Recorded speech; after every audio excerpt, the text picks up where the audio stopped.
Ladies and gentlemen, the Steelers conversation has ended at the perfect time because there is a crowd of about 30 people moving through the back end of the business field here. Wow. And in the middle of it is this black Samoan man who has become the most famous human on earth.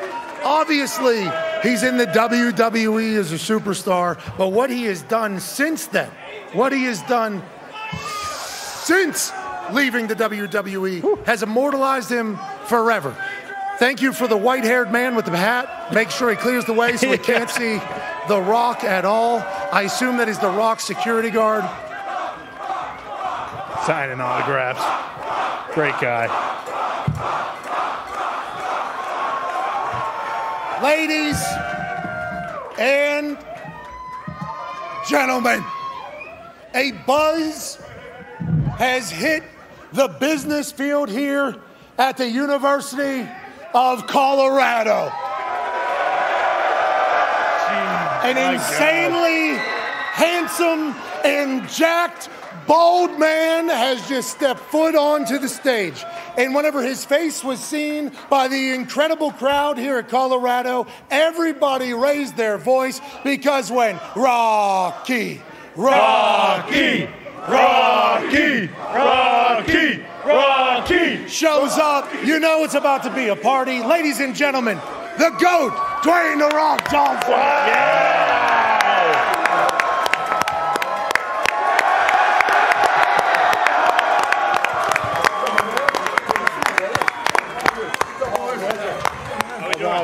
How are we doing? Okay, so The Rock's on the show, boys. How about that? Yeah. The Rock on the show. Whoa. What's up, Colorado? Yeah. So I think right now, if you look around, there's thousands and thousands of people skipping class to come see your big ass. Listen, there is thousands and thousands of you skipping class. It doesn't matter if they go to class. All right, let's talk about this, and we appreciate you joining us. And obviously, when you talk about class, the classes that you went to were down the University of Miami. We've all followed your story. We all watch Young Rock. Thank you, thank you, thank you. It's a hell of a thing. Thank you, brother. College football. The classes I allegedly went to, but yes, go ahead. Had to for the show, too. You had a fake show up. But I feel like college football is still something that you're very near and dear to, even with your incredibly busy schedule. How about Boulder, Colorado being the epicenter of it all right now, and Dahn changing the culture completely? And in this crowd is live. We love live crowds, and I love college football. You know, it's where in college, like for us, I know that, you know, is where you learn so much of your life lessons, especially for us down at University of Miami. Played with some amazing players down there. We played against Coach Prime, and, you know, who was at Florida State, but there's nothing like the college atmosphere. And here's what I love, and you guys can attest to this too, is you get lucky, I think, every once in a while if you're part of something that is a game changer and changes the face of something. And in this case, Colorado, Coach Prime changing the face of college football is incredible. Hell yeah. There's going to be some Southern whites that are not going to be happy with what you just said. At all. Obviously because Saban and Kirby Smart have national championships. But how quickly they've been able to turn this around means that the leadership at the top is the real deal. Now, I don't want to pivot away from Colorado. We will talk about them for the next couple hours, but let's go to you. You've been able to build so many brands now post-WWE. You talk about Terramona. What? You talk about Oost Juice, Zoa Energy. What? You talk about some French toast, I believe you're selling. What? Everything you seem to touch has great success. What is it about building brands that you love, and why do you think it's something that you've been good at? Well, I think that they started early. I got you. I agree. I think that, you know, when it comes to building something and building brands, what I've found is, and it goes back to this show too, which I'm going to bring it back to in a second, is whether it's Terramana or Zoa, Project Rock, you want to do something that you love. Yeah. And if you love something, whatever that thing is, it gets you out of bed, you run towards it, you got to be passionate about it. But the thing about all these brands that I've been lucky enough to be able to build is it all goes back to serving the people. Creating something that I feel the people would enjoy in some capacity. But so it's the same thing to me about the show, is that you guys get up in the morning, you come to work, you're passionate, you guys have fun, but ultimately you want to deliver a show to the people, and that's what it's all about. Well, I appreciate you talking about our program. We were supposed to do this for the last couple of years. Dude, this has been years in the making. You making this happen today on this Friday, we are so incredibly thankful for. Unreal. Oh, thank you, thank you. Thank you, boys. Thank you. And people don't know this. People don't know this about this guy, and obviously everything you do is under a microscope because of how tall and charming, handsome, and everything. Sexy. Powerful. Yeah, you know, all those things.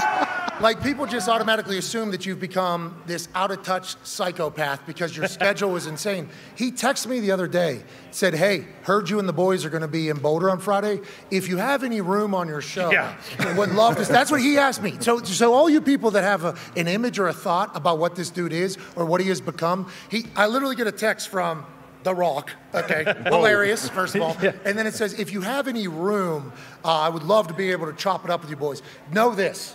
And I think I speak for every damn show on earth. Yep. You have time. Anytime you want to come on. Anytime you want to join us, you are good. Thank you, boys. Thank you. I appreciate it. This has been years in the making, though, so thank you. You've been very kind to me, too. With my WWE run, anytime I reach out to you for some advice, you took time, you taught me a lot of things, you shared game with me, and I'm forever thankful for that. You need to know that. Oh, man, of course. I appreciate that. And as I've told you, you've done... first of all, making it to the NFL is a hard thing to do, right? Like this guy will tell you, man. Like I tried to do and it didn't happen. So the fact that you were able to do that, that's hard. The fact then that you transition into something that you love and you deliver this show for the people every single day, not only is it hard, but it's gratifying too, man. And you put your passion in this thing. So so when I text you, I'm not gonna assume, dude, like, I'm just gonna show up and put me on. So I said, hey, you got any room? Hey, start assuming that. Yeah, you should. Start assuming that, or I guess never do that, which leads me to my next conversation with you, because you've done something remarkable in your home state of Hawaii. You've put together this People's Fund that you put millions of dollars into, and then it was almost immediately scrutinized. Yeah. Can you talk about the People's Fund that you put together, the magic behind it, and then also the response that has come alongside, I assume, everything that you do? Yeah, man. Sure. So the People's Fund of Maui is a fund that we started, and the idea was to create a fund for these people who had been there. It was the worst fires in U.S. history in over a century, and so many lives destroyed. The idea was, let's put this fund together. Let's create a fund where the money will go directly into their hands. Right now, it's the thing that people need. And so we put this fund together, and I donated millions of dollars of my own personal money up front. And thank you very much. I appreciate that. Millions and millions. And then, but then the criticism, some criticism came in. I got to tell you about the criticism. I totally get it, and I completely understand. You know, money's not growing on trees. A lot of people out there are living paycheck to paycheck, and I get it. I've been there. I've had $7. We've all been there. And a lot of you got, like, we've all been to that place, right? Especially back in college. So, and I get why it made some people upset, and I could have communicated that message a lot better. What I should have said was, all right, guys, we got a People's Fund of Maui. We're all heartbroken, devastated. Millions of dollars here. I'm donating. That's going to go directly into the people's hands. I appreciate all the love and all the support and all the prayers. Keep it coming. And but listen, keep it coming. Yeah, but you got to remember, though, like, ESPN during these games will put up a Red Cross link for, like, hey, you come on and donate. They're not talking to every human that's watching. They're just talking to the people that are able and want to be able to do it. I think the message you were saying was a good one. I think the People's Fund is, it's the first ever. I think this is one of the first ever where this has happened. What we've created, and thank you for saying that. I really appreciate that. But again, at the end of the day, I totally get it. It's my accountability, and I'll be better next time.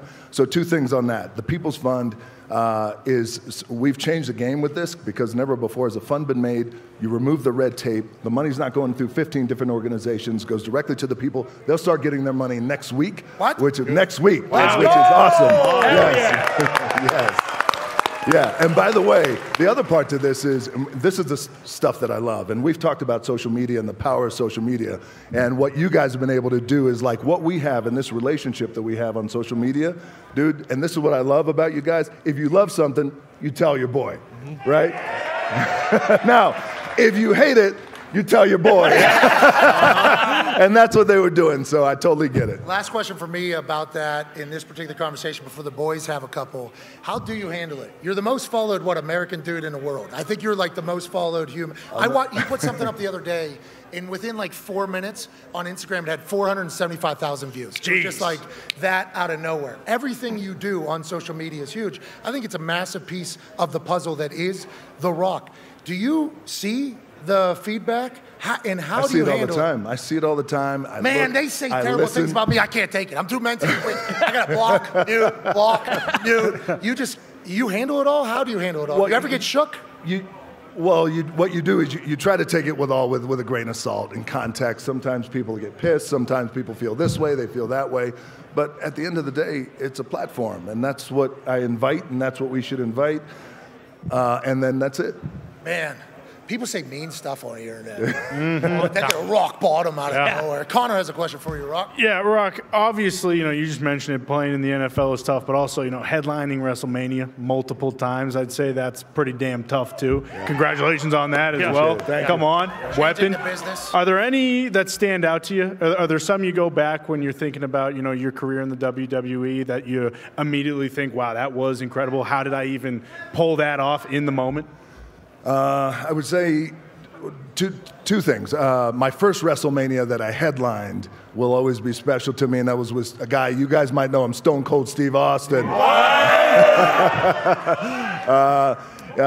If you want to hear me raise some hell, give me a hell yeah. Hell yeah!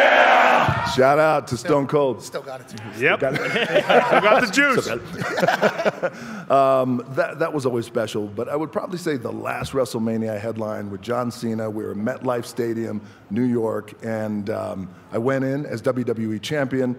The whole idea of the match was, at the end of the match, I was going to crown him champion. We were going to crown him champion, pass the torch. He goes on as champion, and I walk off into the sunset. Yeah. So about 10 minutes into this match, I take a rock bottom, which is my finisher. He gives me about 10 minutes into the match, and I go up extra high.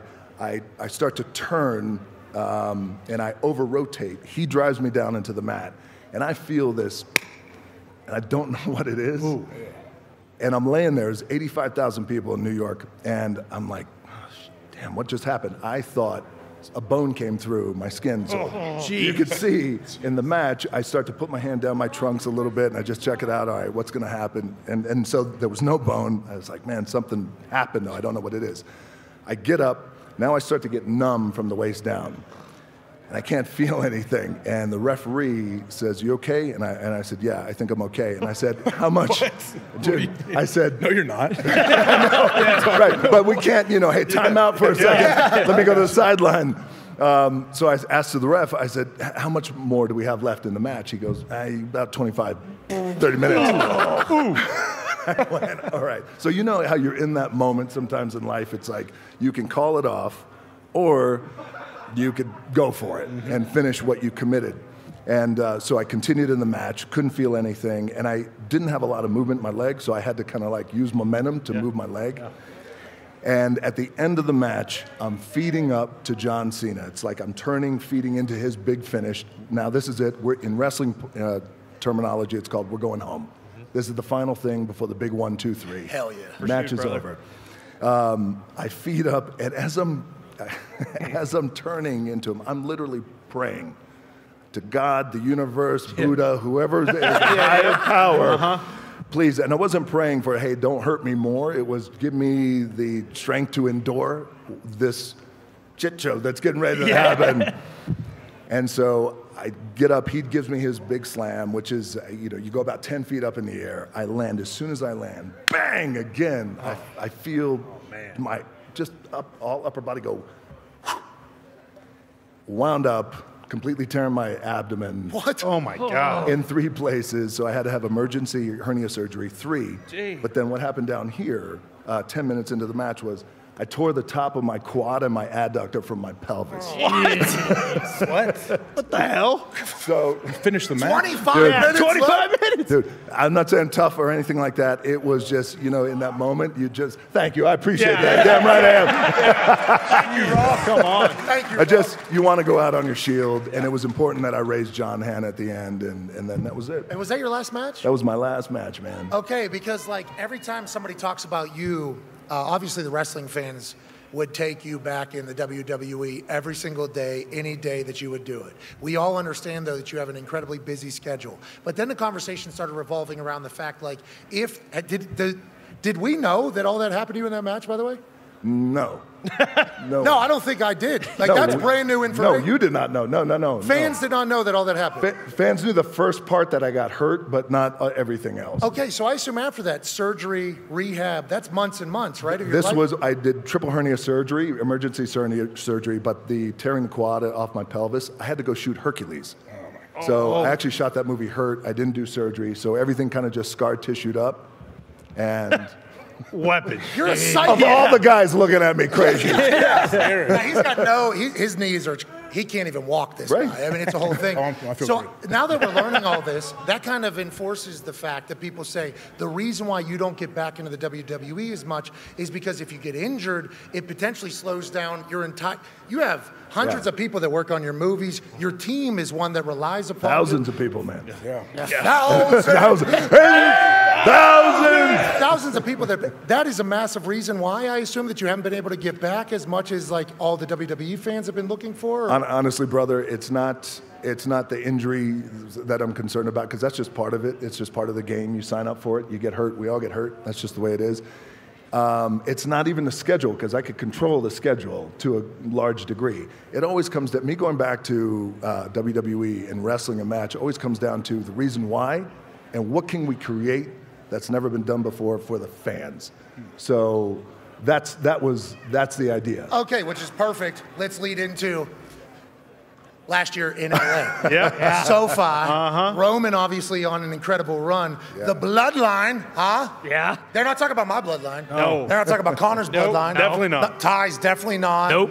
Tones, no. AJ Hawk's bloodline runs real deep. They're not talking about it. They were talking about your bloodline. So that story was a big one. The Rock and Roman, SoFi, LA. How close? Did that ever, and was that close? All right, so the Rock headlining WrestleMania with Roman Reigns, SoFi Stadium, that was locked. What? We were No way. we were doing it. We were doing it. We were doing it. But let me just tell you. So about in the beginning of 2022. Nick Khan, who we know, Friend of ours, shout out very Nicky. good friend, long time, for years. Dog. He's the man. He was very instrumental in bringing Vince and I together. We all flew to LA. We met. We sat. This is the beginning in 2022, and we broke out the Terramana. We toasted life, toasted the business we love, and about an hour later, we started talking about the potential of what this match could be between myself and Roman Reigns headlining WrestleMania at SoFi. And we shook hands and we hugged right there, all three of us at the table, and said, let's do this. And so the North Star, though, so then we had a year to really think about this. So the North Star thought was, okay, let's not do something good, let's not do something great, let's do something unprecedented. And it was in what can we create for the fans that has never been done before. A match, great. Roman, incredible athlete. He's going to be on Mount Rushmore. Super handsome. Right? Super handsome, good dude. My cousin, family, amazing. We can have the match, but the bigger thought was, what can we do for the fans in this business that we love that will, where WrestleMania isn't the end of something, it's actually the beginning of something bigger. Got it. So what happened? so we got really, really close, but we couldn't actually nail what that thing was. So we decided to put our pencils down, and then we agreed, hey, listen, there is a merger coming up. Eventually that will happen. There's WrestleMania in Philadelphia. Oh. That's the eyebrow. Yeah. Whoa.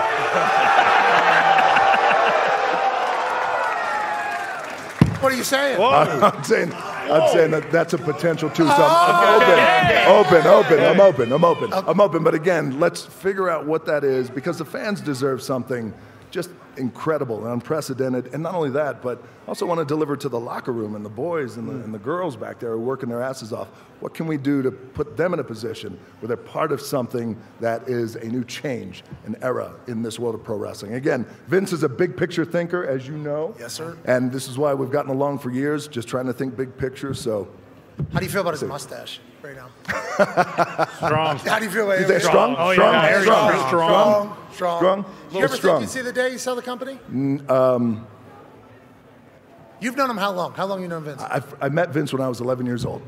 Dude, I met Vince in Madison Square Garden. I was 11 years old. My old man was wrestling with Andre the Giant, Tony Atlas, wrestling my uncles, the Wild Samoans.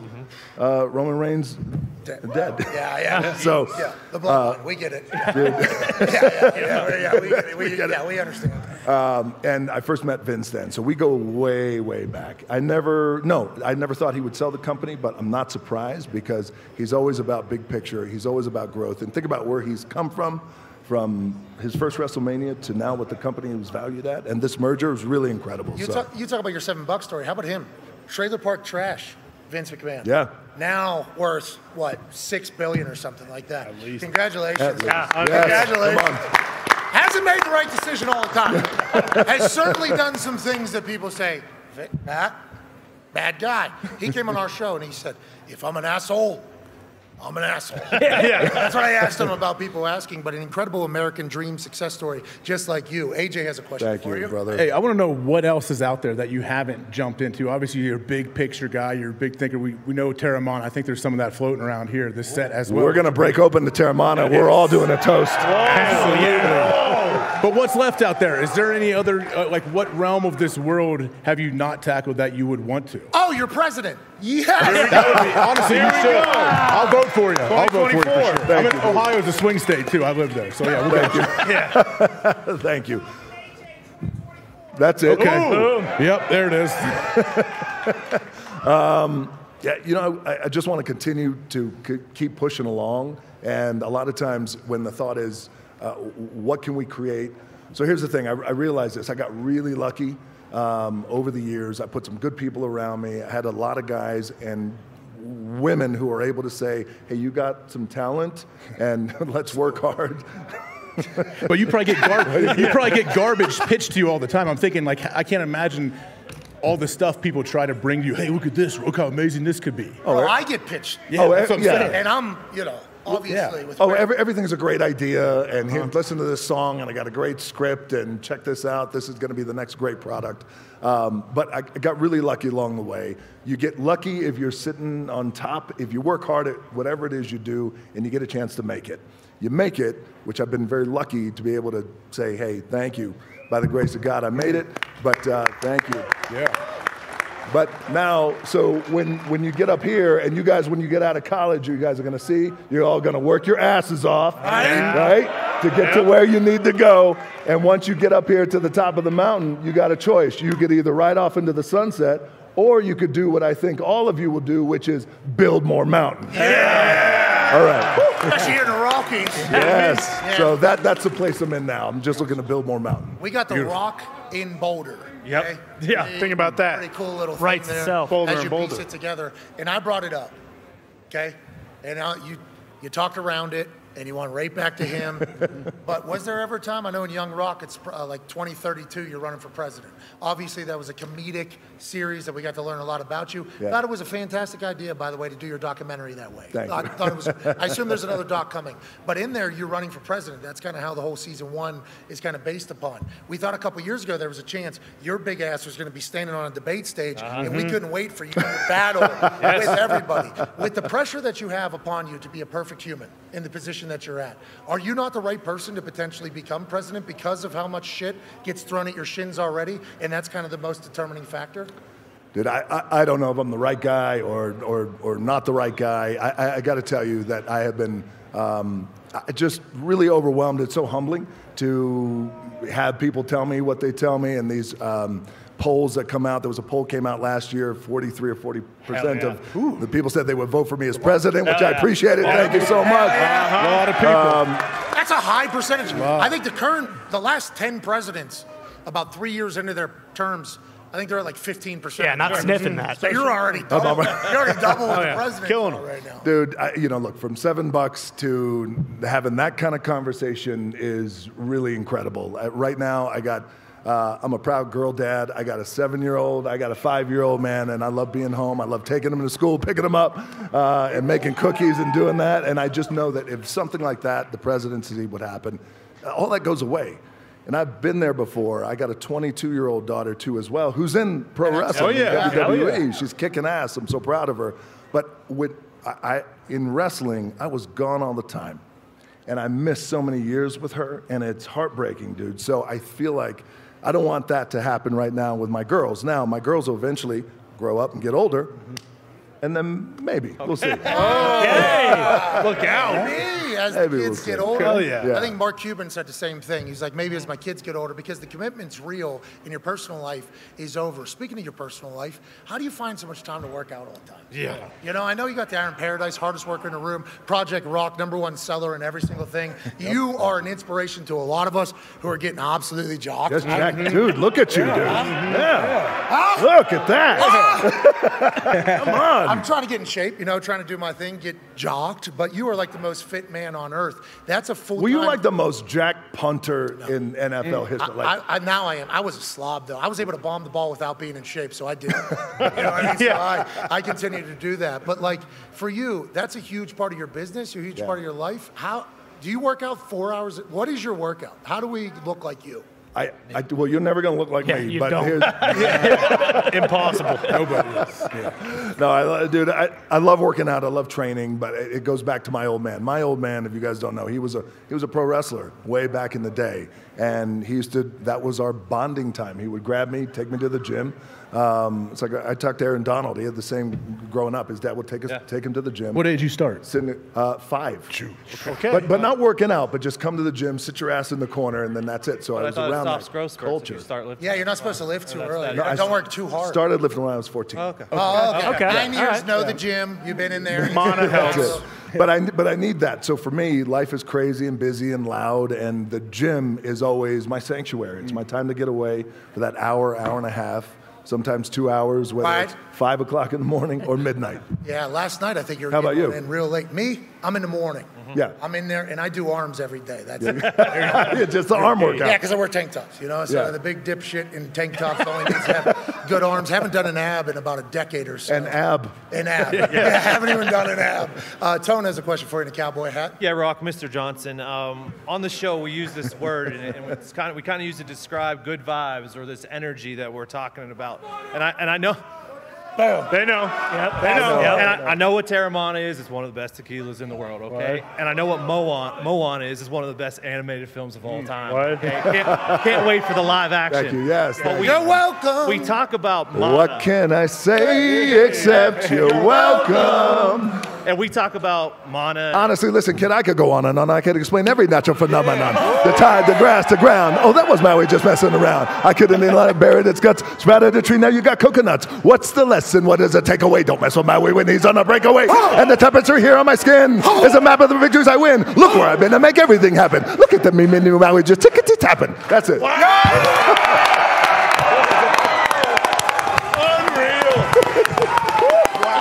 Still got it. Well, we talk about Mana on the show, but since you were here, I think it's no one better to tell us exactly what Mana is and how much you're carrying around at one single time. And are we allowed to say this as whites, not from Hawaii? Yes. You can, yes.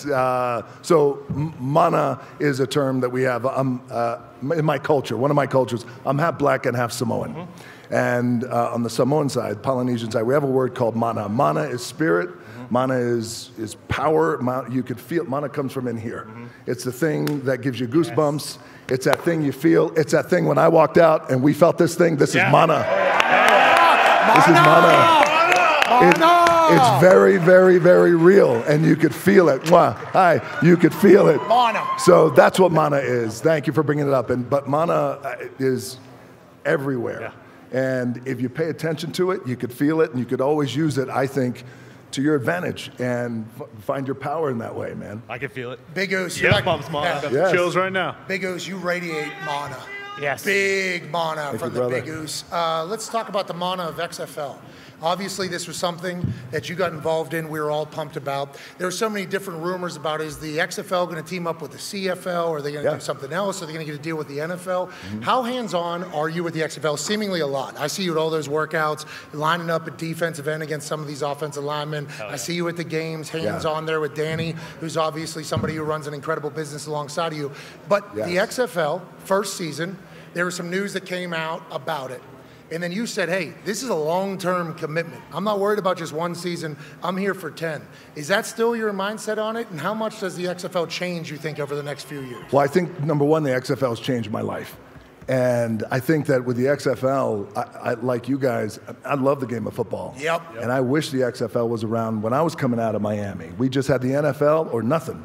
CFL for sure, but it's like you want to go to the league, especially if you go to University of Miami, right? And I played all those players there. So with the XFL, we were able to buy the league, start this league up.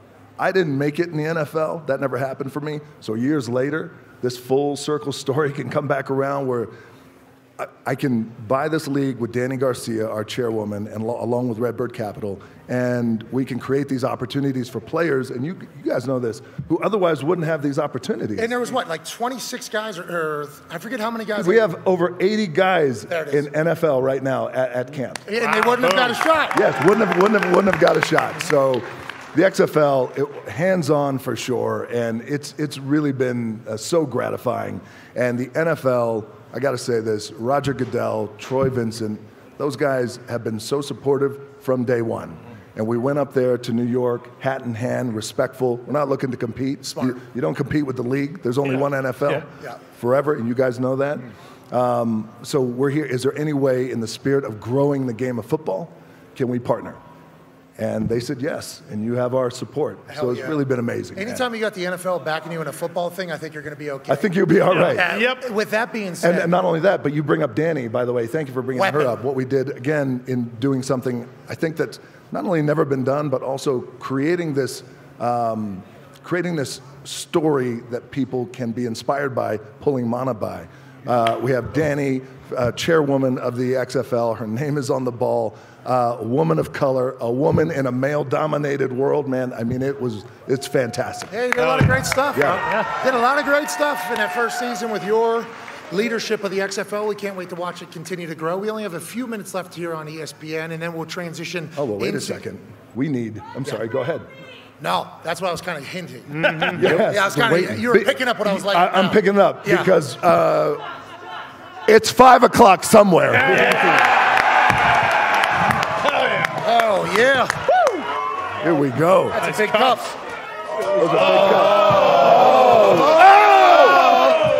all right. It's all right, Mike. Rollman's a dog. It's all right. Rollman's a dog. Here we go. Give him the people's elbow. All right, boys. Here we go. Come on, brother. There you go. Hell yeah. So they want him to kill. God, he's a good guy. He works his ass off, and we need him tomorrow. We need him tomorrow. Speaking of tomorrow, yes, you're the guest picker on game day tomorrow? The guest picker on game day, brother. Dude. Let me tell you something about that. So, you're living the dream. You guys are living the dream. So I just saw Lee Corso, met him. Yep. I mean, I think it was the first time I met him. And he was like, can you believe how far you've come? I was like, dude, years ago, we used to all, how all the college boys, you stand around, you're sitting in the hotel room before the game watching game day. I said, I used to just watch and hope that you would say my name back when I was at Miami, man. And now look, here we are. So I can't wait. It's his 400th headgear this weekend. Wow. 400 of them. Still got his fastball. Yeah. Oh, yeah. Incredible. And you're going to be there. It's going to be awesome and electrifying. Hey, we're going to hear that pop there? Speaking of electrifying, here's the iconic sound. You guys know it. Ooh. Good times are on the horizon. This Feel Good Friday. Okay, nice heavy. In Boulder, Colorado. Thank you. Here, I'll pass it down. Hey, how many cases of this did you sell in the first year? we with Terramana, just so you guys know, and a lot of you, and it's because a lot of you guys, is we wound up shattering all records in the spirits business. Is that good? Of course. Is that good? It's that good. All right, boys. Shall I? To you, pal. We need one. Oh, There you go, dude. sorry. Thank you. Who knows? All right, listen, this special Terramana toast goes out to Passion. Congratulations on your show. Very proud of you, very proud of all you boys. And to all of you, we love you guys. Thank you for the support. Keep kicking ass. Cheers. Boys, gotcha.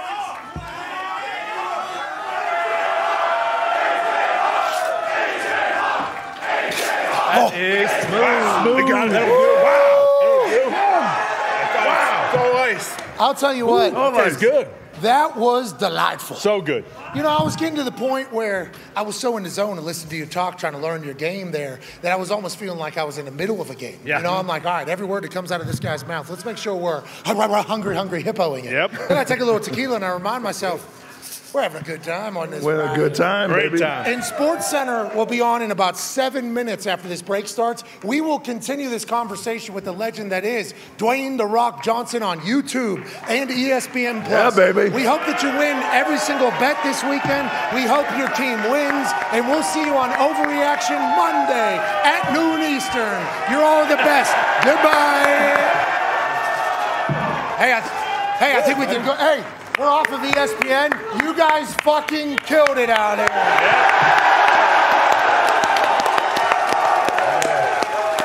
Now, Man, unreal.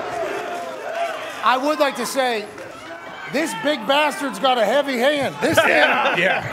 I do. I got a heavy hand. Quadruple. Bottle's gone. All right, let's start talking a little bit do more. it. Okay, so how did you? Rocky.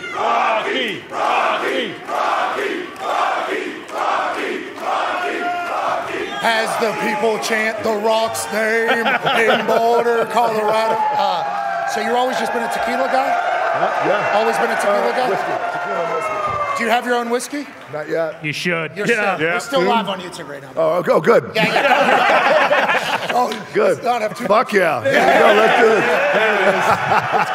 There you go. But how'd you decide tequila was good? This is very delicious. It is, yeah. I assume So it took a long smooth. time Thank you, to boys. I find this. appreciate it. So about this tequila, just so you know, in this world of spirits, as I've learned, and you had to learn like baptism by fire right away, is there's so many of the tequilas, especially the big ones that everybody knows, they're made in distilleries where hundreds of other tequilas are made. So the barrels are shared, the machinery is shared.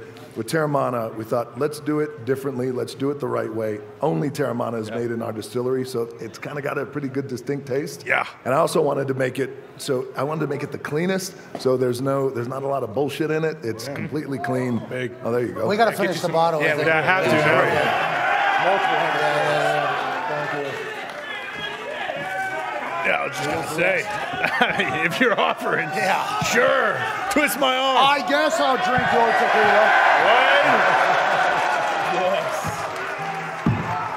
Thank you, sir. So Cheers to you, sir. the boys in the truck obviously incredibly pissed that they got done. Well, we'll take care of the boys. Okay, There they okay, are. yeah. We'll take care of the boys. Tequila's coming. Let me ask you guys this: what's the best part about what you guys do? I'll go first. Yep.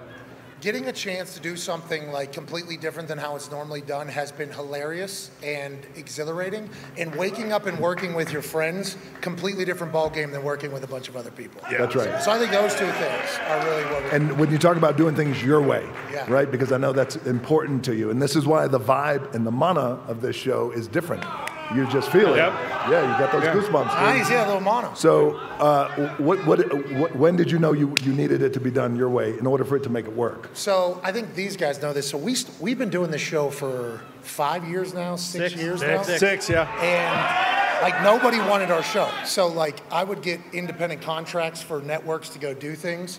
And I would always say like, yeah, we have a show. And they're like, YouTube show, all right, see you later, see you later, see you later. So it was almost out of a matter of necessity that I had a belief in the talent that the boys had. I had a belief in our engine. You know, we go every day, 4 hours. We've been doing this a long time. Like this is what we do. During COVID, the world stopped. we did not miss a fucking show. No It more. wasn't one show. McAfee and Hawk Sports Talk. We added 2 hours to our daily regimen when everybody else stopped. So it was like almost out of necessity that we had to do it this way. But the team that we have, like, show that. Hey, Foxy, cut to the back there, please, to you guys. That guy on the left right there. See a Z? So that's Zito right there. He is like a phenom whenever it comes to tech and like connecting things and Wi-Fi, what you need for a show. And then the guy on the right next to him, he kind of looks like a little bitch-made cat. So He is. that's Evan Fox right there. He's one of the greatest video editors of all time. So as we continue to build and learn and fail and then learn and then fail and then learn, we got to a point where it was like, I don't have time just because you're wearing a suit to tell me what's going to work and what's not going to work. So kindly go fuck yourself. Yes. And that's kind of how we've been. Yes. And it's all because of how talented the boys are, Rock. Honestly. I love that, man. Well, I love that. I remember when we went down with COVID, you guys kept going. Yes. Which drew me. That's probably about the time we started connecting in around that time. I love that because it also just reminds me of what Dana White was able to do with the UFC. Instead of shutting everything down, he went for it. Doubled down on it and just go for it. See, AJ, what do you like about the show? You just love showing off your personality every single day? Yeah, I guess. I mean, bookshelf. It's absolutely bizarre every single day. I can't lie, and that's what I love about it because I got 4 young kids. I'm chasing them around all the time. I get to connect from Ohio to these guys in Indianapolis, and I love it. I'm in my little cocoon up there, and I get to just chime in and do my thing. And Pat obviously is a very unique, did you guys play supremely talented guy. No, I didn't even know Pat till we were pretty much done. I was done playing pretty much, right? He didn't think I could tackle him. Yeah. So I couldn't tackle him. Hey, he weighs 20 pounds more than me right now. So I don't know. I have to go low. All-time leading tackler though, right? For Green Bay. For Green Bay, yeah. Goddamn right. Yeah, pretty good.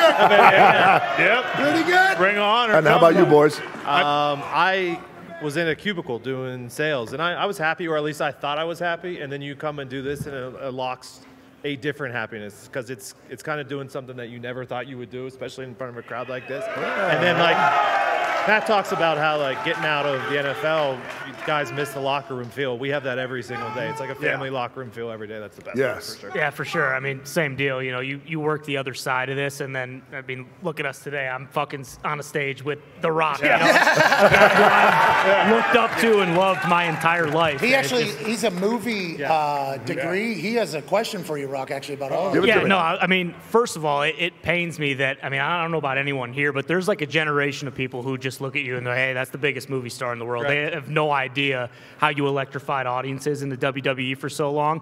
But I'm just curious, like, how busy you are. Like, I know Black Adam was a passion project, and obviously critics are going to say... You see that? I got one. But that's real. Critics are going to say bullshit, and I think you get a bad rap, especially because, like, you're not making art house stuff. Like, you're trying to put asses in seats. You're trying to kind of appease the fans, but, like, you are the most in-demand actor in the world. Like, you have so many scripts coming to your desk. Like, how do you choose what movie you're going to be in? And I know we're in a strike right now, but is there anything in the pipeline that you're excited about? Well, I thank you for bringing that up. We are in a strike, so I can't actually say what I'm excited about. But what I could tell you is... Who tells you that? Yeah, why? Literally, who Why tells can't you you that? talk How's that about work? it? You can't even talk? We don't know this world. No, no. You can't talk about it. You can't talk about projects you're working on because it's considered promoting it, and it's connected it's connected then to the studios that are being struck. Okay. So, all right, so don't say anything. We hate them. We hate the studios because they're basically locking us out. They're stealing money. You guys are striking, so we can't promote our stuff because then it's promoting the studio who's not giving us what we want. Yes. Not giving the writers and actors. Correct. So right now, the most important thing is you got to be in solidarity with the SAG, with our actors, and with our writers right now. But what I can tell you, though, is in terms of getting scripts thrown my way, number one, am I going to love it? Am I just going to love it? Am I going to love waking up in the morning and running to that, whatever it is?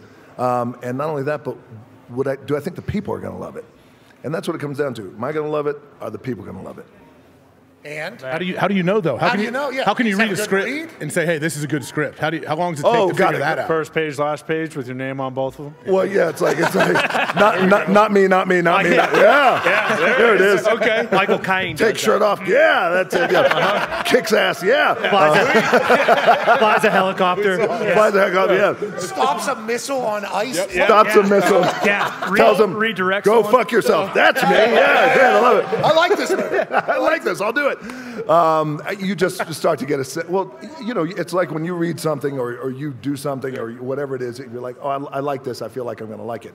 In terms of people, that's where I feel like that's the key. You got to have your finger on the pulse. I like to think I got my finger on the pulse of what people like and what they may dig. How do you stay relatable? How do you do it? It's got to be impossible. We watch you walk over here. Yeah. Okay, we watch you walk over here. There was a team of people around you, obviously, and then there was a flock of just students that saw you were there. And I assume that's everywhere in public. We follow you on social. You ride by a bus, roll down your window in a truck, and every human goes bananas. Holy shit! How do you remain a human? Honestly, how do you remain relatable with a pulse on things in the world that you're in right now? I appreciate it. I think a few things. I try to.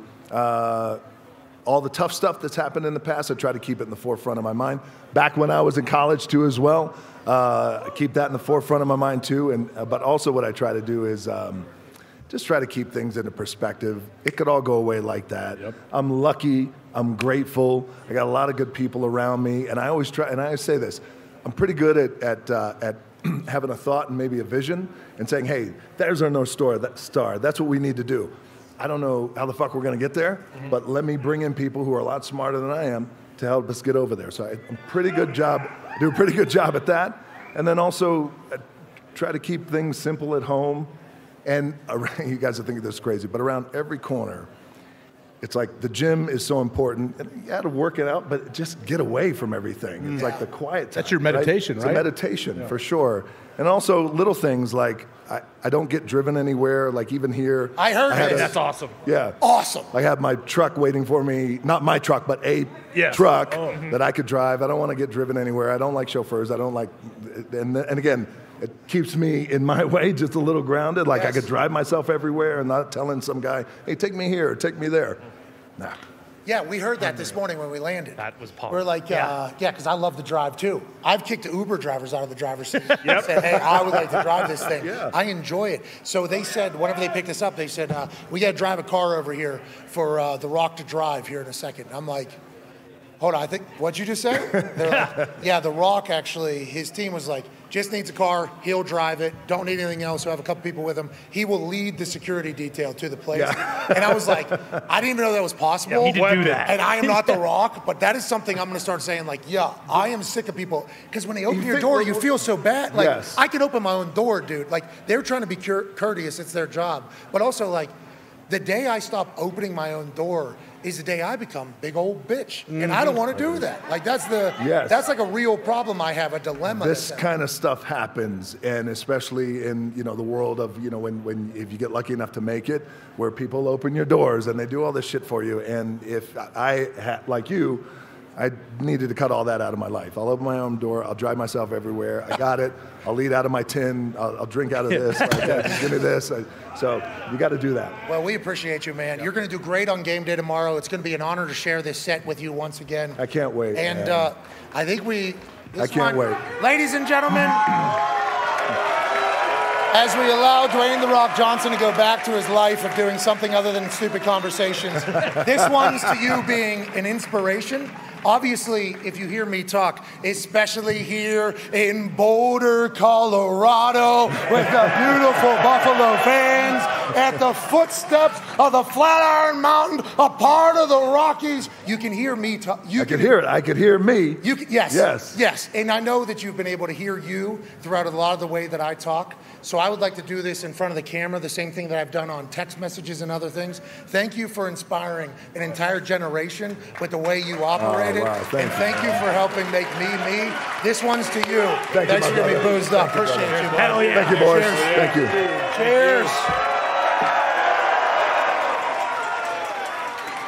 All right, Rock. Well, I'll tell you this really quick before I get out of here. Two things. Number one, I told him last night, he texted me, he's like, I can't thank you enough for coming on the show. You have no idea what it means. I said, well, hold on, let me tell you something. I left him a voice note. I said, I'm running to this show tomorrow. And I said, I'll tell you why. We got the fans here in Boulder. Yeah. That's number one. Oh, yeah. True story. I told him this last night. I said, I'm running here tomorrow. I got on a flight, woke up at 4 a.m., got on a flight and drove here. Because we got the fans, but also we got this thing. And this thing, you guys do it every day, 4 hours every day, you're kicking ass. But this thing, I don't get this thing. like in my world, when I sit down and we're talking about movies and all this other shit, it's never this. It's never this, back with the boys, and you. So I appreciate it, and this one's to you. Thank you, boys. To you, pal. Cheers. Thank you. Cheers. All right, we're going to take a 5-minute break here, and on the other side. Oh, hold on, one more. If you smell